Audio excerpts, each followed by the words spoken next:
Hey guys, it's Derek from Pacific Coast Auto here in Japan, and we're taking a look at an AMG G55 that we bought from auction. This one is going to be exported to Canada. What makes this special is it's the very first year of the AMG model of the G class. This one's the G55, and they had these in 2002 and 2003 for 2 years with this engine. This one's a 2001, sort of. Here in Japan, the car gets the year designation from the first year of registration. So this is a first registered in 2001 October, and then this would be considered a 2002 model year, if that makes any sense. Now this is the 5.4 liter V8, 349 horsepower engine, naturally aspirated. And there's a little bit of confusion here because the G-Class did get a supercharged engine from 2004, but was still called the G55. But this one here is the not supercharged version. Supercharged one puts out 469 horsepower, so this one is about a little bit less than 100 less than that. And so of the AMG models, with all the cool AMG stuff like the wheels and the inside door pieces and the aero bits and everything, this one, and the exhaust coming out of the side, this one will cost you less than the supercharged one will, but 350-ish horsepower is nothing to shake a stick at. And probably you're going to get better reliability out of this engine because of the lack of forced induction, but I don't know 100% on that. So oil looks fine and coolant looks fine. Looks like it's been healthily maintained. This one has just over 100,000 kilometers. Let's have a look. 112,025. I'm going to go over the auction sheet in just a second here. Just going to lower the hood. AMG. Close. Okay. The color of this one's kind of interesting because Mercedes-Benz calls this a black paint, even though it has pearlescent blue and green in it. I used to have a CLK with this color paint. It is really good looking, I think, especially not on camera. I think it looks better in real life, especially when the sun hits it. Gives it that nice blue tinge and high mica count. Okay, so let's go over the auction sheet. I will translate this for you. A lot of things here, and so just bear with me for a sec. So 2001 Mercedes-Benz AMG G55L. L is a long wheelbase because they come in 4 doors or 2 doors, and the 2-door one is quite a bit shorter, but the AMG was only in the 4-door version. 5.4 liter, auction grade 3.5, interior B, exterior B. It's 4-wheel drive and super 4-wheel drive because it has the locking center diff, locking rear diff, and locking front diff, and then you can lock them separately, sort of. If you want to lock the let me explain this. If you want to lock the front one, first you have to lock the rear one. And if you want to lock the rear one, first you have to lock the center one. So what you can do is you can have just the center locked, or you can have the center and the rear locked, or you can have the center and the rear and the front locked if you want. And it's all an easy push of a button on the dashboard, and it looks really cool because it's right up in the center, very easy to see, and very easy to make people jealous of the car that you drive. And that's one of the big reasons why you drive one of these. Everybody wants a G-Class these days, it seems. And they didn't change them much from this generation until they got a mild refresh in 2018, January this year. Not mild, it was an extensive refresh, but it was the first one in like 20 years or something. Okay, anyways, what are we doing here? Automatic transmission, power steering, power windows, alloy wheels, sunroof, ABS, leather, and airbag. Purchase from user. This is a 7-seater version. This is the first time I've seen a 7-seater. It has really cool back seats that point inward like the Land Rover Defender, and I'll show you that in a second. Black leather power seats with heaters, AMG 18-inch wheels, rear mount hard case tire, front and rear bumper guards, and side steps. Side steps down here, and the bumper guards. Cool grill guard there with the headlight guard, I guess you could call it, and the one for the markers up here. And then the back has really cool under guards down here. And then the exhaust comes out here. And a lot of people put this type of exhaust on their G500s, but that's an AMG part, to my understanding. Okie dokie, what else have we got here? A sunroof. Combination steering wheel, that's half leather, half wood, and no cracks in the wood or in the dashboard anywhere. So that's good. aftermarket Strata navigation with toll collection box, keyless entry, and comes with the full inspection sheet. This is, so in Japan you have to have the car inspected every 2 years and fix anything that's broken, otherwise they won't register your car for the road every 2 years. And so this is from 2002 until 2016. They have 1, 2, 3, 4, 5, 6, 7, 8, 9 sheets of this history, so you can see the maintenance that was put in during that time. Owner's manual, warranty papers. It says it doesn't come with a dealer stamp. Some dealers for some reason don't put the stamps on, but if you're selling the car you have to mention that if that's the case. Spare key is going to be sent to the buyer. Interior, this part here is the auction inspection report. So here's from the seller, and this is the auction inspection report. So interior is dirty, scratched, seat wear, and the left rear fender has one part replaced. Now I did get an extra video of this, and I can't see anything that looks like it was replaced with my eyes. So I'll show you in this video and take a keen look at that one there. Here it is with the double X, meaning replaced. Okay, looking at the body, you have side skirt or side step scratches on that side, and you have U2 on the hood. So the U2 on the hood is basically the only really big area of damage, and then there's also some scratches by the driver's side door, and I'll show you those. Wheel scratch, door mirror scratch, various scratches and dents. Okay, so let's go around it here, and first, the U2 on the hood, right here and here. Have a good look.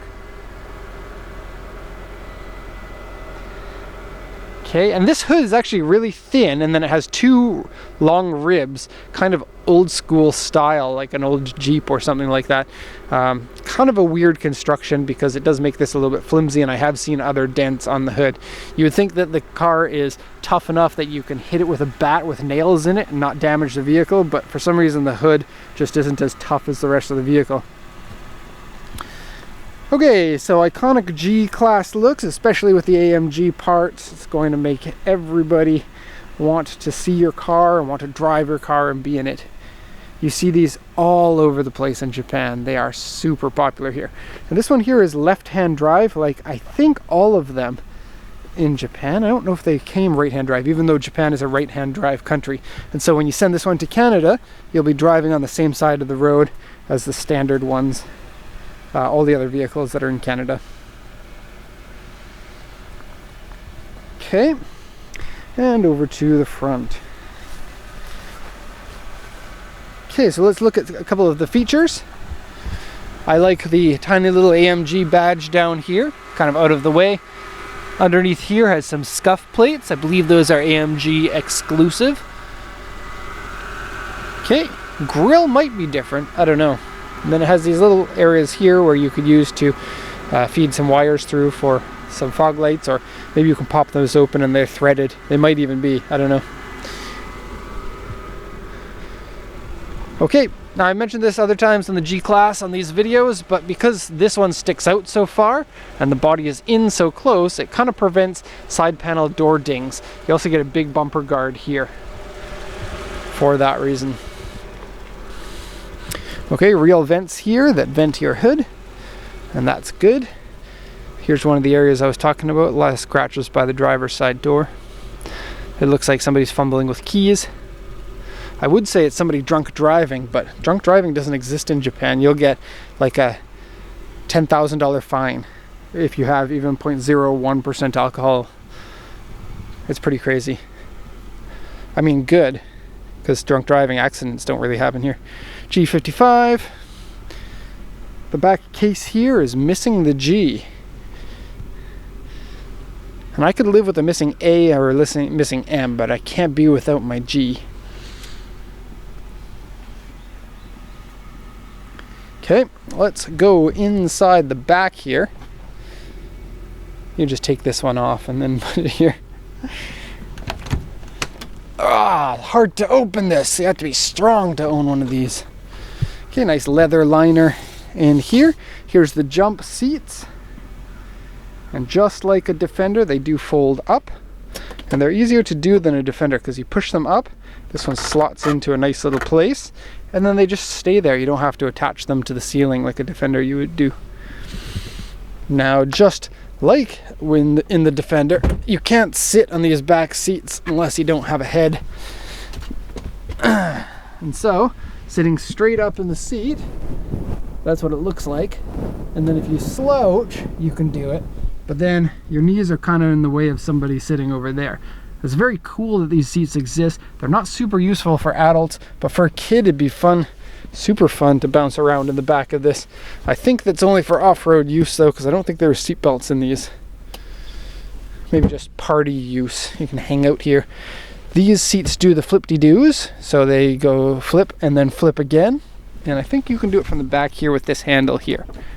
That one and this one, but I'm not going to do it because I need to show you the back seats. One of the cool features about the G-Class, oh, and missing headrest here, is that the back seats are up about 8 inches taller than the front seats, and so it really gives you a special feeling when you sit in the back seat of these. Feel like you're more important than mom and dad. Okay, into the middle seats. Here we go. Small little doors, but easy enough to get in. Okay, this one here is the rubber that goes along here and down here, and then it's only glued on, and so the glue has come off. And these, I believe they illuminate when the headlights are on. They're not illuminated now. Okay. Close the door. Oh, we'll get into the other side. Don't shoot that many left-hand drive cars. It's mostly right-hand drive cars. So used to getting in on that side. Okay, so memory seats. So let's see who it was that was sitting in the seat beforehand. Oh, that's weird.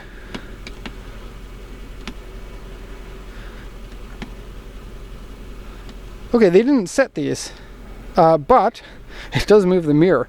And that's something that always bothered me, is the memory seats often don't move the mirrors too, or at least in a lot of cars they don't. And so that's really annoying, because then you have to, I mean, the whole benefit of having the memory seat is so that you don't have to reset anything when you get in. Okay, so not that much wear. Remember the auction sheet said interior dirty? This is pretty representative of what it means. See, it is dirty, but it's not super dirty. And then if you look underneath this floor mat, it has the original plastic that is stuck onto the floor. Kind of cool to have that. Hopping in, close the door. Lots of headroom in the front, not like in the back. And it does feel very special driving these. The vehicle's really big, especially here in Japan. You feel very important when you're driving it. Really good feeling steering wheel. I love the feel of a wooden steering wheel. Buttons on here have become sticky, which is a Japanese thing. And also your AC controls have become sticky. The AC feels like it works. You have an aftermarket Strada navigation unit. Heated seats here, and then here's the differentials. So look at this, super easy. On, on, on, ready to drive up a mountain. Now, I was told from the buyer of this car that I'm allowed to go drive it up a mountain, but we don't have any mountains nearby here except for a pretend Mount Fuji over there. And that's what it actually is. This park's name is like something something Fuji Park, because it's a pretend Mount Fuji. Okay, brakes feel fine. A throttle response feels fine. Buttons over here are nice. Just going to show you these again because they're awesome. Glove box. Has the auction sheet in there. Sunroof and really cool looking headliner.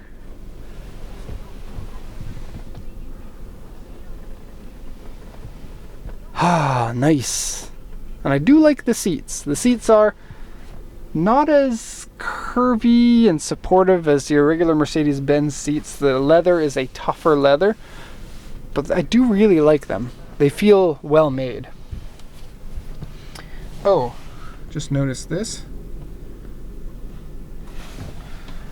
Okay, door handles are made out of real metal. Ouch! Oh, I just found a downside of this car. When you get out, you have to be careful not to hit your angle on this. But that seat is as far back as it goes because I'm a tall brother. Not really a brother, I'm a tall dad. Yeah. Okay, so that's going to be the end of this review. Hope you enjoyed it. This one's going to be going over to Canada AMG G55. So hope you enjoyed this one. Thank you very much for watching and have a nice day.